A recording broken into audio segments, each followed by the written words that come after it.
Assalamualaikum warahmatullahi wabarakatuh. Salam sejahtera buat sobat-sobat dimanapun berada. Semoga kita semua dalam keadaan sehat jasmani dan rohani, tidak kekurangan satu apapun. Amin ya robbal alamin. Bab 316-320. Setelah selesai makan, Yunsi tidak berkata apa-apa dan hanya menundukkan kepalanya untuk makan. Buat Guan Meiling sedikit kesal, apa yang terjadi dengan gadis ini? Itu jelas telah disepakati terakhir kali. Setelah mengobrol sebentar, Lindong merasa waktunya hampir habis dan hendak mengucapkan selamat tinggal dan pergi. Lindong, kamu dan Yunsi sudah bersama selama bertahun-tahun. Cukup merepotkan untuk berlari bola-balik setiap hari.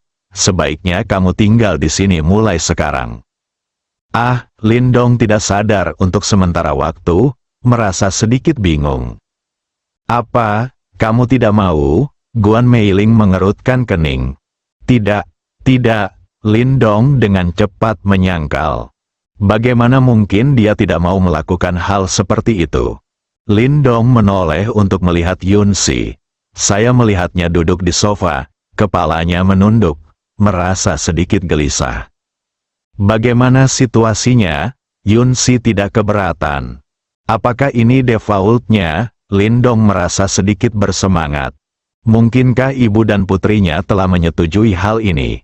Yunsi mengangkat kepalanya dan menatap Lindong dengan tenang. Dia terus menatapnya, dan wajahnya terasa seperti terbakar. Dia benar-benar tidak tahan dengan suasananya. Jadi dia segera berdiri dan berkata, Aku akan tidur dulu. Saat ini, wajah Yunsi terasa panas. Ibunya benar-benar mengatakannya, apa yang harus dilakukan? Akankah Lindong setuju? Bagaimana jika dia benar-benar setuju? Haruskah aku mengunci pintunya? Dia pasti akan marah kalau aku mengunci pintunya kan?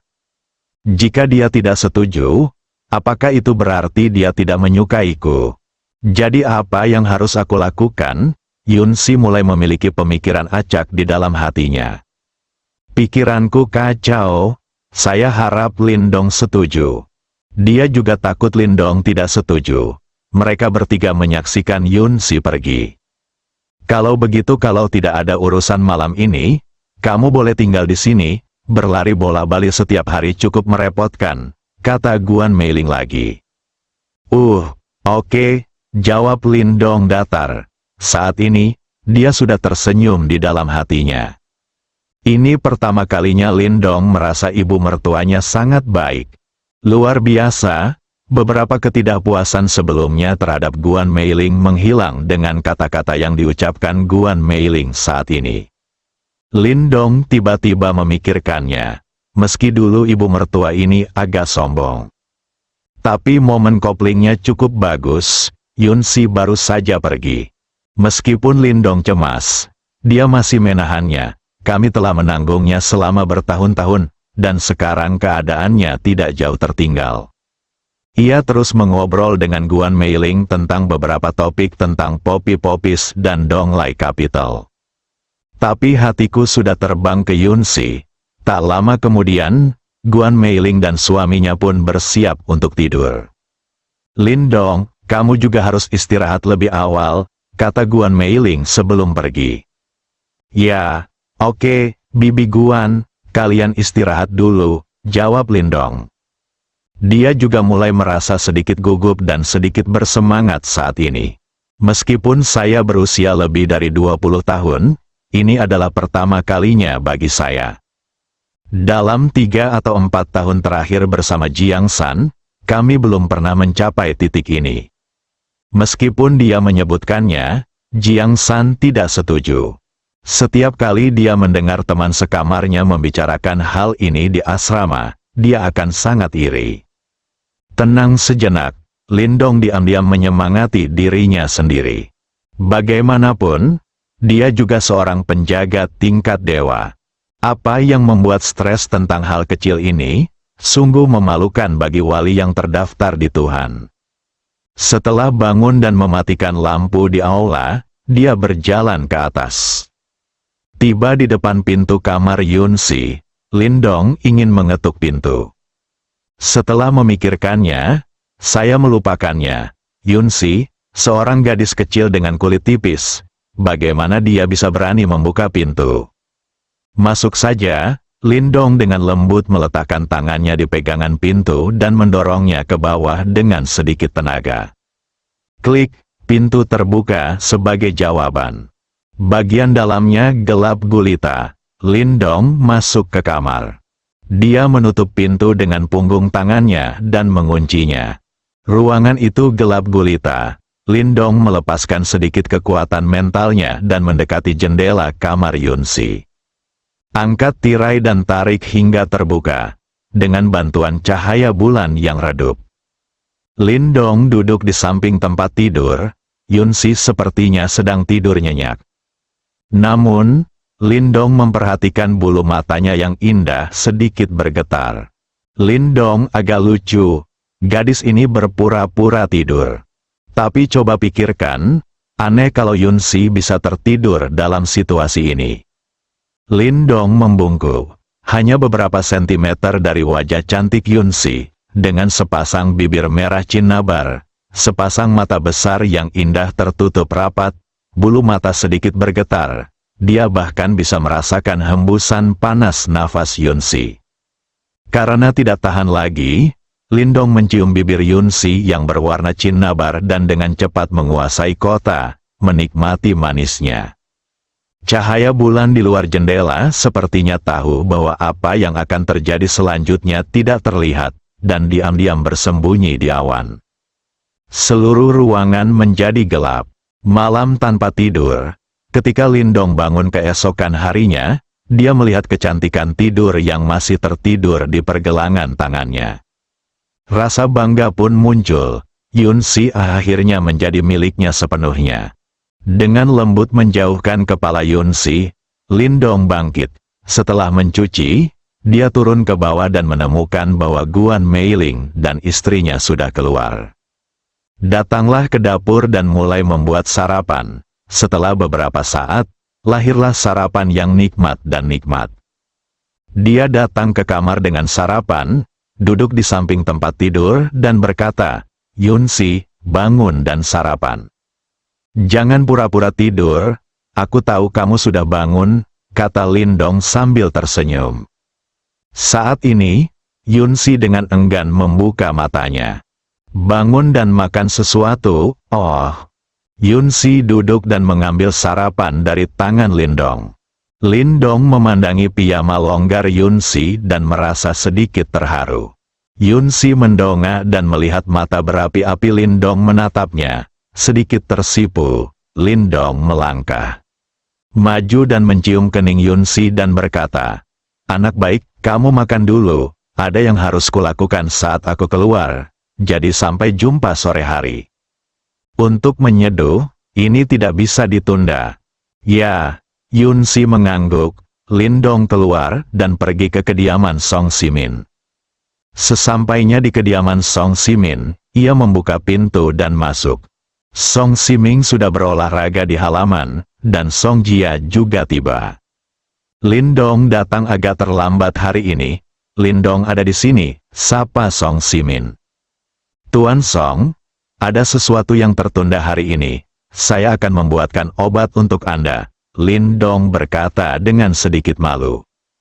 "Tidak apa-apa," kata Song Simin sambil tersenyum. Sesampainya di kamar, Lindong dengan terampil mulai menyeduh obatnya. Tak lama kemudian, obatnya sudah siap. Setelah Lindong mengeluarkan obatnya dan memberikannya kepada Song Simin, dia merapikan kamar dan berjalan keluar dan berkata, "Tuan Song, setelah kamu menghabiskan obatnya hari ini, pada dasarnya kamu akan baik-baik saja. Aku tidak akan baik-baik saja di sini besok. Terima kasih atas kerja kerasmu hari ini, Lindong," Song Siming berkata dengan rasa terima kasih. "Tidak sulit, ini yang harus aku lakukan, ingatlah. Untuk datang dan menemuiku ketika kamu punya waktu. Juga, ingatlah untuk menghubungiku jika kamu punya sesuatu, tulang lamaku masih berguna." "Tuan Song, kalau begitu ayo pergi sekarang." "Pergi?" Jia mengirim Lindong pergi, oke. Song Jia berjalan keluar bersama Lindong. Lindong tidak menyadari sedikit pun keengganan di mata Song Jia. Setelah Lindong menyelesaikan masalah Song Simin, dia kembali ke rumah Yunsi. Saya awalnya berencana untuk kembali ke Provinsi Jiangnan hari ini, tetapi rencana saya tidak dapat mengikuti perubahan tersebut. Saya baru saja melakukan apa yang saya lakukan pada Yunsi tadi malam. Saya tidak bisa menghapusnya begitu saja dan pergi. Lebih baik tinggal bersama Yunsi selama beberapa hari sebelum kembali. Dan setelah mencoba hal ini, Lindong terus memikirkannya hari ini dan merasa sedikit tidak nyaman. Bagaimana Anda mengatakan sesuatu, hanya dengan memakan sumsumnya saja Anda bisa mengetahui rasanya.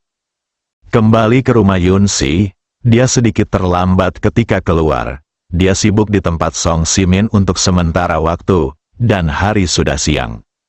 Setelah memasuki rumah, sebelum Yunsi bangun, Lindong mulai memasak di dapur.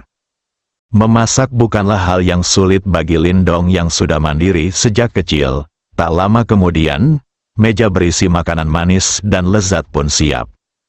Lindong naik ke atas untuk mengajak Yunsi makan, dan memasuki kamar Yunsi. Gadis kecil ini masih tidur nyenyak, sepertinya dia sangat kelelahan tadi malam. Memikirkan kegilaan tadi malam, Lindong tidak bisa menahan senyum. Duduk di samping tempat tidur Yunsi, melihat Yunsi yang sedang tidur nyenyak. Lindong tidak bisa menahannya lagi, berbaring dengan tenang. "Hah, Lindong, apakah kamu kembali? Sangat mengantuk, biarkan aku tidur lebih lama." Yunsi memicingkan mata ke arah Lindong dan bergumam. "Tidurlah, tidurlah." Lindong menghibur. 1 jam kemudian, Lindong dan Yunsi sudah makan di meja. Yunsi menundukkan kepalanya sambil makan. Wajah yang sangat cantik, merah tua dan merah tua. Lindong tampak sedikit lucu dan ingin menggodanya. Lalu dia berkata, "Yunsi, apakah kamu tidur nyenyak tadi malam?" tanya Lindong. Oke, tidak benar. Aku juga tidak tahu, jawab Yunsi tidak jelas. Dia juga ingat kegilaan yang dia alami bersama Lindong tadi malam. Wajahnya yang sudah memerah menjadi semakin merah. Lindong tidak bisa menahan tawa ketika melihat Yunsi seperti ini. "Lindong, kamu menyebalkan," kata Yunsi dengan wajah cantik memerah. Oke, aku tidak akan menggodamu lagi. Ayo cepat makan, sahabatmu yang bernama Lily akan menelepon nanti. Iya, setelah mereka berdua selesai makan, Lindong kami membereskan meja lalu menonton TV bersama. Lindong duduk di sofa, dan Yunsi duduk di sebelahnya, menyandarkan kepalanya di bahunya. Lindong merangkul Yunsi. Meskipun mereka telah menjalin hubungan sebelumnya, mereka tidak sedekat itu. Setelah tadi malam, keduanya sudah menjadi orang terdekat. Meskipun Yunsi sedikit pemalu, tapi Lindong adalah laki-lakinya sekarang. Keduanya juga memiliki hubungan paling dekat. Dia menikmati perasaan bersandar pada Lindong. Faktanya, tidak satu pun dari mereka yang berniat menonton TV. Waktu berlalu dengan lambat, dering telepon membuat mereka berdua kembali sadar. Telepon Yunsi berdering, itu adalah panggilan sahabatnya, Lily. "Yunsi, kita sudah memberitahu semua orang. Tapi apakah kita ingin pindah tempat? Apa pacarmu baik-baik saja? Meskipun Great Wall Club punya makanan dan hiburan, harganya agak mahal." Lily bertanya di telepon. Dia menyebutkan tempat ini dengan santai kemarin, tapi ketika dia memikirkannya nanti, dia merasa sedikit terburu-buru. Klub Tembok Besar adalah salah satu dari 3 klub besar di Kyoto. Klub ini mengumpulkan orang-orang terbaik di Kyoto. Biayanya setidaknya 1 juta untuk pergi ke sana untuk lebih dari 10 klub. Apalagi Yunsi punya pacar, yang pasti akan menimbulkan ketidakpuasan sebagian orang. Jika seseorang dengan sengaja membuat jijik Lindong, diperkirakan jutaan akan dihabiskan. Agak memalukan jika saya tidak mampu membayar uang saat itu. Meskipun mereka hampir tidak dapat menghasilkan beberapa juta, itu bukanlah jumlah yang kecil. Tidak apa-apa, Lily, hanya klub tembok besar, kami akan segera sampai di sana. Dia tahu sumber keuangan Lindong. Dia bahkan bisa membeli klub tembok besar, apalagi bermain selama sehari, tapi hanya jika orang lain ingin menjualnya. Kamu benar-benar tidak membutuhkannya. Lalu apa kamu ingin aku memesan tempat duduk? Aku punya teman yang kenal orang di sana, jadi harusnya lebih murah. Tidak perlu berpindah tempat, cukup buat reservasi. Kita tidak akrab satu sama lain, Yun-si membenarkan. Oke, kalau begitu aku akan meneleponmu nanti, kata Lily dan menutup telepon. Lindong, ayo pergi, mereka siap berangkat, ajak Yun-si. Oke. Tapi aku tidak akan dipukuli, kan? Mengapa aku harus dipukuli? Yun-si bertanya dengan ragu. Pasti ada laki-laki di antara teman-temanmu, kan? Mereka mengira aku menculikmu, sang putri, dan mereka pasti tidak akan melepaskanku. Apa hubungannya dengan mereka? Mereka dan aku hanya berteman, kamu milikku suamiku. Kalau begitu datang dan dengarkan, tidak, kata Yun-si malu-malu. Bukankah kamu terlalu sering berteriak tadi malam? Lindong, kamu menyebalkan. Jika kamu menyebutkan apa yang terjadi tadi malam lagi, aku akan mengabaikanmu. Oke, kamu hanya bercanda. Ayo pergi. Mereka berdua mengobrol sebentar, lalu keluar dan pergi ke klub cangan. Tu Yun-si menerima telepon dari Lily dan sudah memesan tempat duduk di ruang makan klub cangan. Kamar pribadi nomor 130. Klub tembok besar, salah satu dari 3 klub besar di Kyoto. Pendukung di belakangnya adalah Zhao Xidao, putra seorang pengkhianat. Keluarga Zhao juga merupakan salah satu dari 4 keluarga terkaya di Kyoto. Dengan pohon besar di belakangnya, Great Wall Club telah memantapkan dirinya sebagai salah satu dari 3 klub besar di Kyoto. Masing-masing dari 3 klub besar di Kyoto memiliki karakteristiknya masing-masing, dan setiap klub menargetkan kelompok orang yang berbeda. Klub tembok besar berfokus pada kaum muda, dan sebagian besar orang yang datang ke sini berusia 20-an dan 30-an, yaitu generasi kedua dan ketiga. Klub Hualian terutama melayani para lansia, yaitu orang-orang sukses yang berusia di atas 50 tahun. Sebagian besar anggota di sini adalah ayah dari anggota klub tembok besar. Klub kecantikan berfokus pada kalangan wanita di Kyoto. Tidak ada perbedaan usia di sini, tapi wanita yang bisa menjadi anggota di sini pada dasarnya adalah orang kaya atau bangsawan. Tentu saja pembagian di sini tidak bersifat mutlak. Itu hanya mewakili kebanyakan orang. Tujuan didirikannya klub juga untuk menghasilkan uang dan membentuk lingkaran. Selama Anda memiliki kemampuan, klub manapun akan menyambut Anda. Saat Lindong hendak tiba di klub tembok besar, sudah ada lebih dari 10 orang yang duduk di ruang pribadi nomor 130 di ruang makan Great Wall Club. Ada lebih banyak wanita daripada pria. Ada juga 2 atau 3 pasangan yang terlihat seperti pasangan. Faktanya, lingkaran Yun-si pada dasarnya penuh dengan perempuan. Lagi pula dia hanya mengenal sedikit dari mereka. Dia juga tidak tertarik pada pria-pria ini. Kamar pribadi nomor 130 di ruang makan Great Wall Club. Lily, benarkah Yun-si punya pacar? Begitu dia menanyakan pertanyaan ini, dia langsung menarik perhatian semua orang di kamar pribadi. Tentu saja benar. Aku melihat dengan mataku sendiri kemarin bahwa Yun-si sedang makan malam dengan seorang pemuda tampan. Lily membenarkan.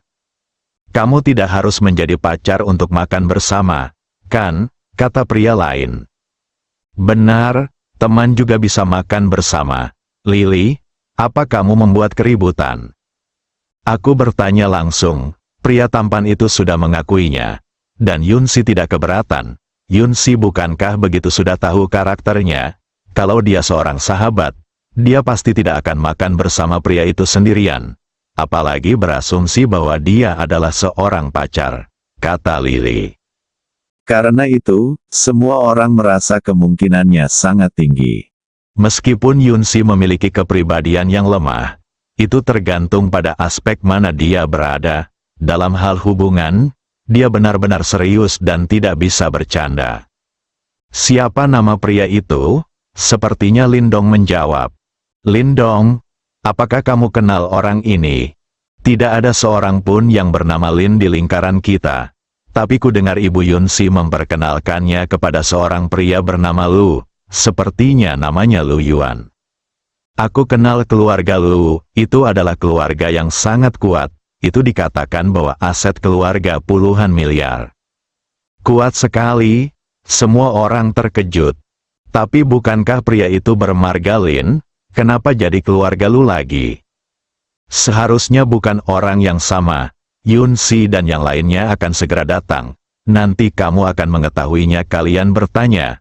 Kalian juga harus berbelas kasihan. Saya masih tidak tahu apa yang terjadi dengan Lindong. Mungkin pada akhirnya Yunsi akan dibutuhkan untuk melunasi tagihan. Setidaknya dia lebih tampan dan berkelas daripada yang duduk di sini. Apakah kamu tampan? Tanya seorang gadis dengan mata berbinar. Benar-benar tampan, dan tidak hanya tampan, temperamennya juga terbaik.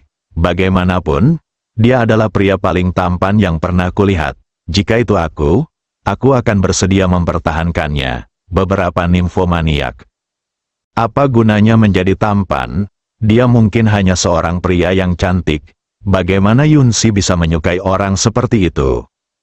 Sangat menarik perhatian, kelihatannya sangat nyaman. Bagus juga untuk membawanya bersamamu. Apakah kalian semua anggota asosiasi penampilan? Sepertinya kalian tidak sama disebutkan. Lebih dari selusin orang sedang berdiskusi di ruang pribadi. Lihatlah Yunsi dan yang lainnya. Kamar pribadi nomor 3 di ruang makan Great Wall Club. Saat ini, ada 20 atau 30 orang yang makan di sini. Ini adalah personel inti tingkat tinggi dari partai pengkhianat, kecuali pengkhianat Zhao Xidao. Anggota inti lainnya pada dasarnya ada di sana. Ini adalah jamuan selamat datang di pesta pelacur. Protagonis perjamuan ini adalah Murong Junji yang baru saja diselamatkan oleh Murong Qingge beberapa hari yang lalu. Murong Junji juga merupakan anggota senior dari Partai Tatis. Dia berada di urutan kedua setelah Raja Surgawi Agung dalam Partai Tatis. 3 tahun lalu, dia dipenjara karena menyinggung Gu Jianya dari keluarga Gu. Bahkan kakeknya Murong Ji pun terlibat. Dia masih lumpuh di tempat tidur dan Zhao Xidao tidak bisa menyelamatkannya. Tapi ketika dia keluar beberapa hari yang lalu, dia sangat cantik. Gu Jianya dari keluarga Gu secara pribadi datang ke pintu dan berlutut untuk meminta maaf. Keluarga Gu luar biasa, itu bukanlah sesuatu yang bisa membuat salah satu dari mereka tersinggung. Keluarga Zhao berada pada level yang sama dengan si Jalang Zhao Xidao. Mereka berdua adalah salah satu dari 4 keluarga kaya raya di Kyoto. Kini putri sulung keluarga Murong, adik perempuan Murong Junji telah kembali. Bahkan keluarga Gu pun harus menghindari sorotan untuk sementara waktu. Ini mengejutkan semua orang. Semua orang juga tahu bahwa keluarga Murong akan segera bangkit. Jadi tidak ada yang berani untuk tidak datang ke jamuan resepsi ini. Hari ini adalah hari yang menyenangkan bagi subpartai kita. Karena subpartai tersebut baru saja kehilangan 2 raja. Mereka akhirnya menerima darah baru. Mari kita semua bersulang untuk para pahlawan dari subpartai. Berdiri. Begitu dia berbicara, semua orang berdiri dan mengangkat gelas mereka tinggi-tinggi. Brengsek. Terima kasih atas dukunganmu, sudah 3 tahun, terima kasih telah mengingatku. Setelah 3 tahun di penjara, ia menjadi lebih dewasa dan mantap, tidak setajam sebelumnya. Junji, kami semua sangat malu. Kami tidak bisa membantu sama sekali atas apa yang terjadi saat itu. Mohon maafkan saya, kata Raja Surgawi Dingji yang lain. Saudara Ding, jangan katakan itu, saya mengerti, Gujianya datang ke sini untuk mengincar saya sejak awal. Dan dengan kekuatan keluarga Gu, tidak ada yang dapat Anda lakukan untuk mengatasinya. Siapapun di antara Anda yang berani berbicara bagiku akan berakhir dengan nasib yang sama denganku, kata Murong Junji. Ia tahu, omelan itu merupakan kombinasi kepentingan. Jangankan dia, bahkan jika Zhao Xidao, si Jalang, suatu hari nanti mendapat masalah, orang-orang ini akan terbang ketika bencana datang. Kesetiaan bukanlah sesuatu yang bisa mereka mainkan. Bagaimanapun, setiap orang memiliki keluarga di belakang mereka. Jika tidak hati-hati, seluruh keluarga akan terkena dampaknya. Bagus jika Junji mengerti, meskipun geng perempuan Jalang kita memiliki reputasi yang baik, jika kita benar-benar ingin menghadapi keluarga kaya raya, kecuali perempuan Jalang itu, semua orang tidak ada bedanya dengan ayam atau anjing. Berhenti. Membicarakan ini, terima kasih telah datang mendukung saya kali ini. Jika Anda membutuhkan saya, Murong Junji, di masa depan, saya akan mencoba yang terbaik. Saya ingin bersulang untuk semua orang dengan segelas anggur ini. Murong Junji menuangkan segelas anggur yang baru saja diisinya. Semua orang yang hadir juga mengikuti dan minum lagi. Junji, bukan hanya kita yang datang kali ini. Bajingan itu akan segera datang, dan dia punya berita penting untuk diumumkan. Apakah perempuan Jalang itu akan datang juga? Tanya Murong Junji dengan wajah terkejut. Di pihak pengkhianat Zhao Xidao jelas merupakan eksistensi yang didewakan. Meskipun Murong Junji dipenjara selama 3 tahun dan menantu laki-lakinya tidak menyelamatkannya, hal ini sama sekali tidak mempengaruhi posisi menantu laki-lakinya, Zhao Xidao, di dalam hatinya. Jika dia harus memilih seseorang untuk menjadi saudara iparnya, menantunya Zhao Xidao pasti akan menjadi pilihan pertamanya. Tapi sekarang sepertinya ada sesuatu yang tidak terduga. Kedua kakak laki-laki dari sekte kakakku juga pasti tertarik padanya. Dan kedua orang itu juga sangat baik padanya. Saya mendengar dari saudara perempuan saya bahwa dia juga sangat kuat. Namun, dia tetap lebih memilih Zhao Xidao. Bagaimanapun, dia paling akrab dengan Zhao Xidao, dan Zhao Xidao dulu sangat membantunya. Wanita Jalang itu memberitahuku sebelumnya bahwa dia akan meluangkan waktu untuk datang hari ini dan melihatnya. Ngomong-ngomong, ada juga pengumuman penting tentang bagian dalam pesta wanita Jalang itu. Kalau begitu kenapa kita tidak menunggu sampai perempuan Jalang itu datang untuk makan? Tanya Murong Junji. Tidak, wanita Jalang itu bilang waktunya terbatas. Jadi dia tidak akan makan bersama semua orang. Dia hanya datang menemuimu. Ngomong-ngomong, aku punya pengumuman. Kalau begitu, terima kasih pada wanita Jalang itu atas pujiannya. Ayo mulai makan, kata Murong Junji. Semua orang duduk dan mulai makan, sambil makan dan ngobrol. Seseorang juga mulai bersulang. Junji, apa nama sekte kakakmu? Sangat kuat. Keluarga Gu harus menghindari sorotan untuk sementara waktu dan mengakui kesalahannya padamu. Xiao Chengkuan dengan penasaran bertanya pada Murong Junji di sampingnya. Xiao Chengkuan bukan satu-satunya yang penasaran dengan masalah ini. Pemimpin inti dan senior lainnya dari partai Makar sangat penasaran dan berhenti untuk melihat ke arah Murong Junji, menunggu jawabannya. Murong Junji senang menjadi pusat perhatian. Bagaimanapun, dia masih seorang pemuda berusia 20-an.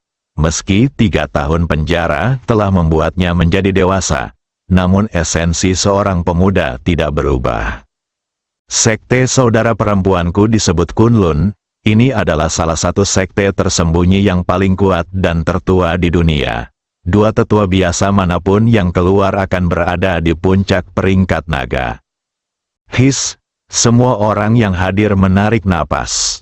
Saya sangat terkejut, apakah dua tetua biasa berada di puncak peringkat naga? Seberapa kuatkah Kunlun? Tidak heran jika keluarga kaya raya seperti keluarga Gu dapat dibujuk dan membiarkan Gu Jianya datang langsung ke rumah dan berlutut untuk meminta maaf. Junji, sekarang banyak sekte yang mencari partner untuk persiapan bergabung dengan WTO. Kunlun juga harus bersiap untuk bergabung dengan WTO, kan? Rekan Kunlun tentu saja adalah aku. Murong, keluarga, ketika Kunlun sepenuhnya memasuki dunia, akan jadi apa keluarga Gu? Mereka hanyalah semut dibandingkan dengan Kunlun, kata Murong Junji bangga. Semua orang tahu bahwa kebangkitan keluarga Murong tidak dapat dihentikan, dan mata semua orang berubah ketika mereka melihat ke arah Murong Junji. Junji, ku dengar adikmu, Nona Murong, adalah raja negara, dia tak tertandingi, dikenal sebagai wanita yang mengejutkan suatu zaman, dan didukung oleh sekte tersembunyi yang kuat seperti Kunlun. Keluargamu Murong mungkin akan segera menjadi ibu kota Kyoto. Keluarga kaya raya, kata seseorang dengan iri. Apa yang kamu dengar? Begitulah, kamu bahkan tidak memikirkannya. Seorang wanita yang bisa menyebabkan perkelahian antara perempuan jalang itu dan Zuge Changkyong bisa dilakukan oleh siapa saja. Nona Murong jelas merupakan sosok yang seperti peri. Semua orang memujinya, dia memandang Murong Junji dan sering bersulang untuk menyenangkannya. Sekarang dia adalah inti dari semua orang. Bahkan raja dari subpartai menunjukkan dukungan padanya tanpa memandang status mereka. Karena mereka semua tahu kalau identitas Murong Junji akan segera berbeda. Murong Junji juga menikmati perasaan ini, saat semua orang sedang mengobrol dengan gembira. Pintu kamar pribadi terbuka, dan menantu laki-lakinya Zhao Xidao masuk. Semua orang berdiri, mereka berteriak serempak, "Halo, Jalang! Halo semuanya, semuanya! Duduklah, aku di sini hanya untuk menemui Junji. Ngomong-ngomong, aku ingin memberitahumu sesuatu." Lalu, dia mengamati sekeliling dan melihat dia berkata sedikit meminta maaf kepada Murong Junji. "Junji, selamat datang kembali. Saya minta maaf atas apa yang terjadi antara Anda dan keluarga Gu, karena keluarga Zhao kami selalu berselisih dengan keluarga Gu, jadi aku tidak bisa membantumu." Jika itu terjadi sebelumnya, meskipun Murong Junji adalah saudara kandung Murong Qingge, dan tidak mungkin baginya, Zhao Xidao, untuk mengatakan ini. Namun hari-hari ini berbeda. Keluarga Gu untuk sementara menundukkan kepala saat menghadapi keluarga Murong. Ini adalah kesempatan besar untuk memenangkan hati keluarga Murong. Murong Junji adalah satu-satunya pewaris keluarga Murong. Kamu sopan sekali. Jalang, kamu telah banyak membantu keluarga Murongku. Kalau tidak, keluarga Murongku tidak akan ada di sini hari ini. Apa yang terjadi dengan keluarga Gu? Aku akan menyelesaikan rekening dengan mereka di masa depan. Kamu mengerti? Saya akan membayar kembali hari ini. Ada sesuatu yang harus diumumkan. Murong Junji akan mengambil alih sebagai salah satu raja besar Partai Tatis.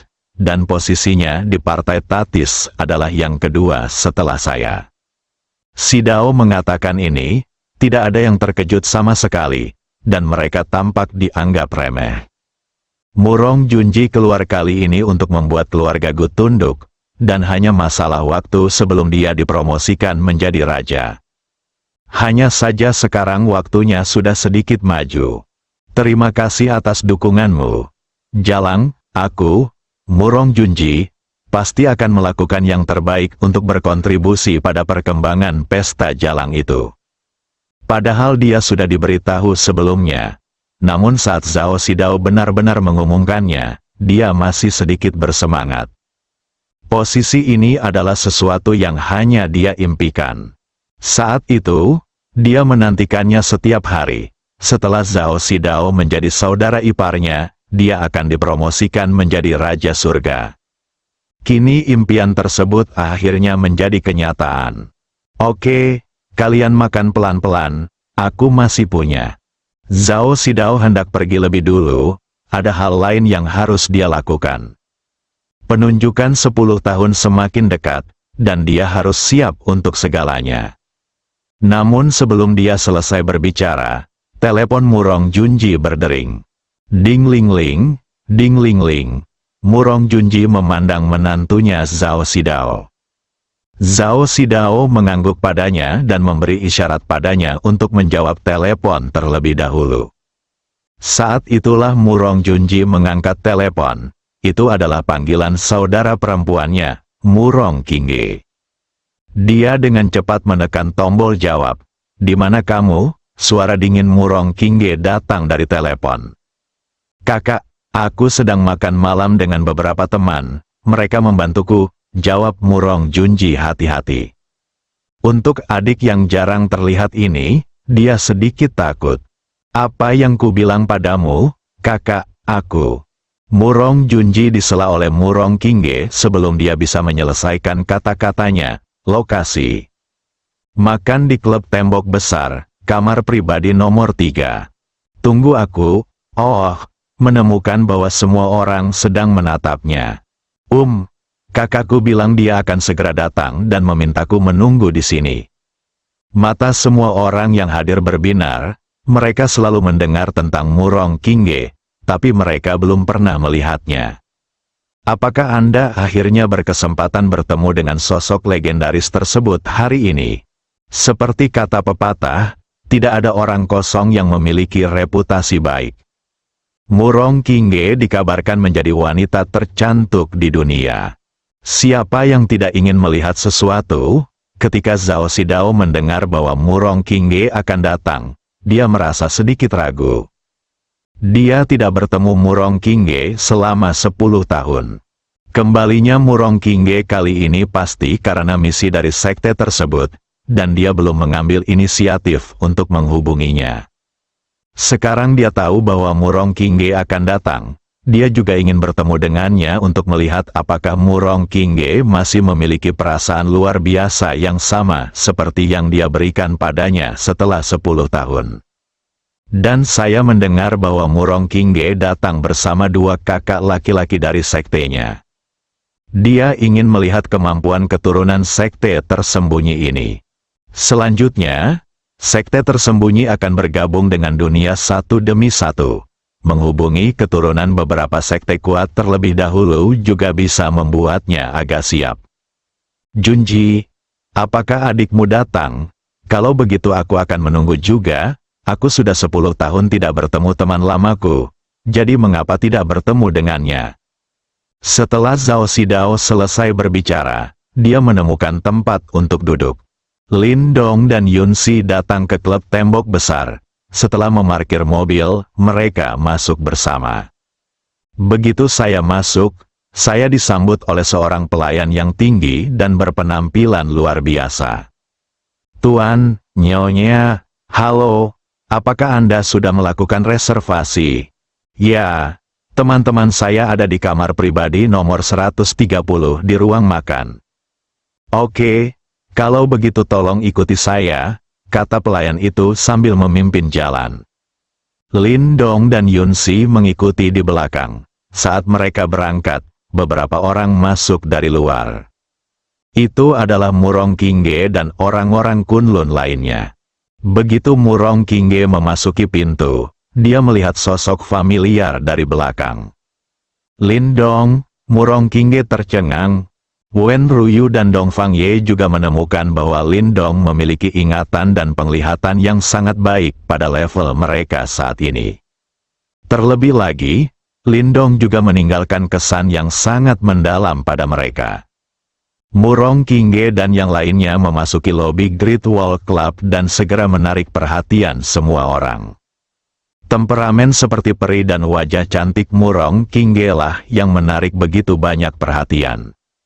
Saat pertama kali melihatnya, baik pria maupun wanita akan tertarik padanya. Apalagi Wen Ruyu dan Dong Fangye juga merupakan pria dengan temperamen dan penampilan yang sangat baik. Dengan kombinasi 3 orang, sulit untuk tidak menarik perhatian. Berapa banyak dari Anda? apakah Anda sudah memesan tempat? Seorang pelayan datang dan bertanya. Bawa kami ke ruang pribadi ketiga di ruang makan. Pelayan itu kaget, tidak semua orang bisa menggunakan ruang pribadi ketiga di ruang makan. Siapapun yang dapat menggunakan 10 kamar pribadi pertama pasti merupakan peluang besar. Oke, silakan ikut dengan saya, kata pelayan itu dengan hormat. Tunggu, kata Murong Kingge tiba-tiba. Maaf, apakah Anda punya instruksi lain? Apakah Anda tahu kemana perginya pria dan wanita yang baru saja datang itu? Maaf, klien kami di sini harus merahasiakannya, rahasia, Zhao Xidao. Tidak berani mengatakannya di depanku. Kata-kata seperti itu, apakah kamu yakin ingin merahasiakannya?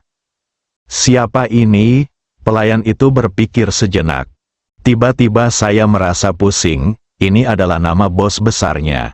Siapa ini? Beraninya kamu memanggil bos besar dengan nama depannya. Sepertinya dia sudah familiar dengan bos besar. Tapi tidak peduli siapa orang itu, dia, seorang pelayan, tidak boleh menyinggung perasaannya. Kamu, tolong tunggu sebentar, aku akan memeriksanya untukmu sekarang. Pergi, Murong Kingge ingin mengungkap misteri Lindong. Karena ini adalah pemuda pertama yang tidak bisa melihat apapun setelah dia mempelajari teknik rahasia sang master. Perasaan ditolak dalam bidang keahliannya ini seperti ada yang mengganjal di tenggorokan, yang membuatnya sangat tidak nyaman. Wen Ruyu dan Dong Fang Ye juga ingin tahu betapa misteriusnya Lindong, pemuda yang tampak 10 tahun lebih muda dari mereka.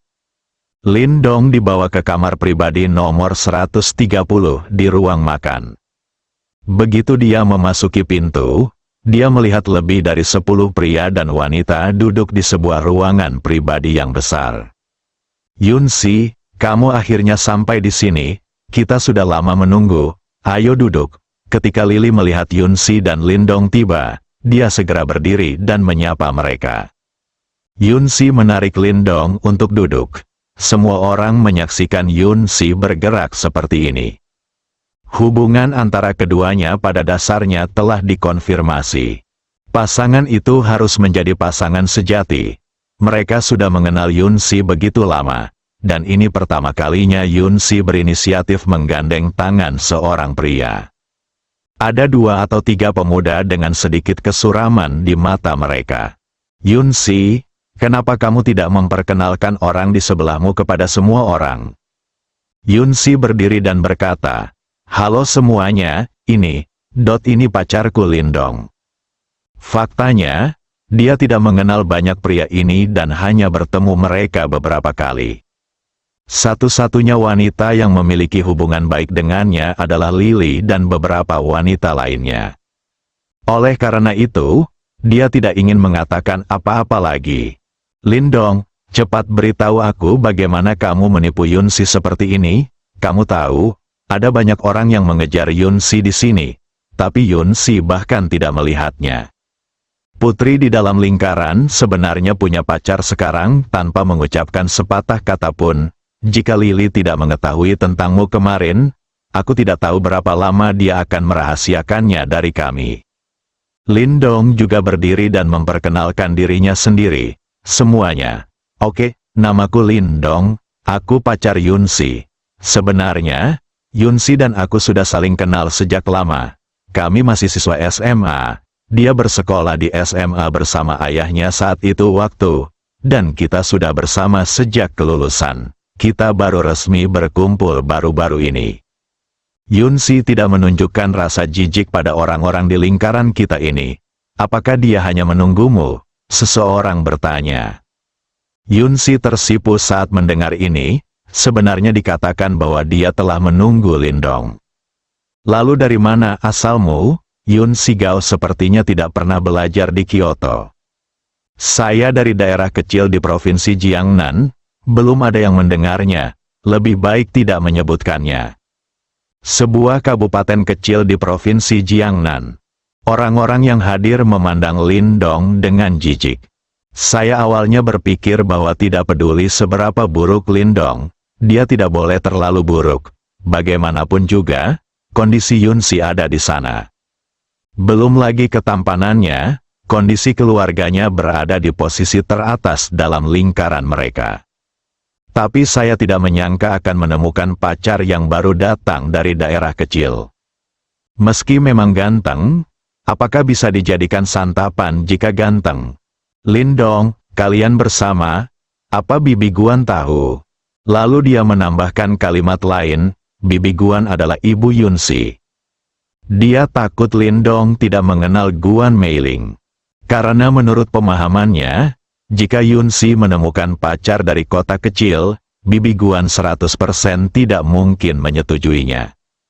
Pintu ini salah, meskipun ada banyak penekanan pada cinta bebas saat ini. Di kalangan mereka mungkin tidak dapat membuat keputusan akhir tentang pernikahan mereka sendiri. Jika kondisi keluarga kedua belah pihak dalam hubungan cinta bebas serupa, tentu saja semua orang bisa berkumpul. Jika situasinya seperti Lindong dan Yunsi, lebih dari 90% dari mereka pada akhirnya putus. Bahkan jika mereka berhasil melewati semua rintangan dan berhasil tetap bersama, akan sulit untuk bahagia. Ini telah diuji dalam praktiknya, tentu saja, bukan berarti hal tersebut sepenuhnya mutlak. Namun sangat sedikit orang yang bisa bertahan sampai akhir dan tetap bahagia. Dia tidak percaya Yunsi dan Lindong bisa melakukannya. Bibi Guan sendiri tidak bisa lulus ujian ini sama sekali. Bibi Guan tahu, Paman Yun juga tahu. Lalu apakah dia tidak mengatakan apa-apa? Lili bertanya, agak bingung. Bibi Guan berkata bahwa Yunsi dan aku harus menikah sesegera mungkin setelah lulus, jawab Lindong. Dia juga ingin mengatakan bahwa Guan Meiling menahannya di rumah semalaman kemarin. Hasilnya dia dan Yunsi sudah memasak nasi, tapi mengatakan ini sedikit penuh kebencian. Dan Yunsi pasti tidak akan tahan dengan seseorang yang mudah pemalu, jadi sebaiknya dia tidak mengatakan apapun. Ah, Lili tampak bingung, semua yang hadir juga terlihat bingung. Apakah ini mungkin? Bibi Guan tidak berhenti atau berkata apa-apa, tapi malah mendesak mereka untuk menikah. Ini tidak normal, tidak dapat mengerti. Semua orang memandang Yunsi. Dia menundukkan kepalanya dengan malu-malu. Setiap orang merasa bahwa pandangan dunia mereka agak diubah. Alangkah baiknya jika orang tua mereka tidak mau bertengkar, tapi tetap mendesak untuk menikah, bermimpi, bersambung.